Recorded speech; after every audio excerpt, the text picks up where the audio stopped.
IFM News. Lokal.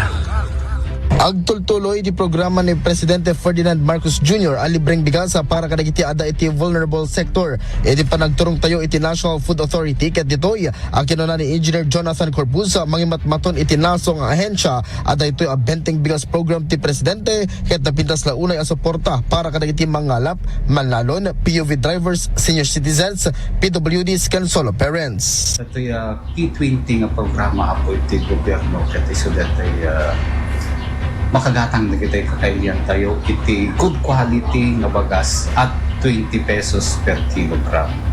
So dati apat project ti National Government, Department of Agriculture, Food Terminal Incorporated, ken NFA. So ti process na dati apat gaputahaan met mabalinpay ni NFA ti direct naglako pa dati kakailian tayo due to rice tariffication law.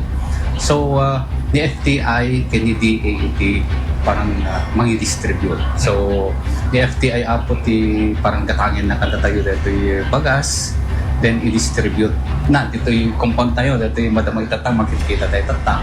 Imbatad na at schedule di panagala ket Lunes aging gana Sabado 8 to 5 PM ken kasapulan nga gitugot ti dua a valid IDs. 8 o'clock to 5 o'clock ako dito yung lawag ti schedule kita matama. So makikita tayo met ado di tayo met nga avail. So yung kadto na ako kita haan nga rice for all ako dito.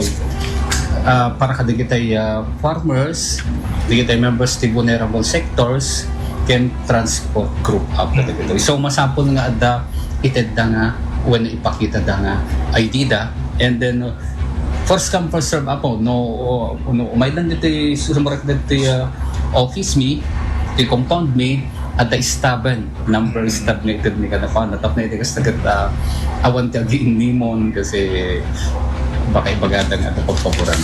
Kabayata na maragsakan iti maysa a PUV driver ang nakipila ket kunana aginundawayan na iti kinababa ti presyo ti bagas.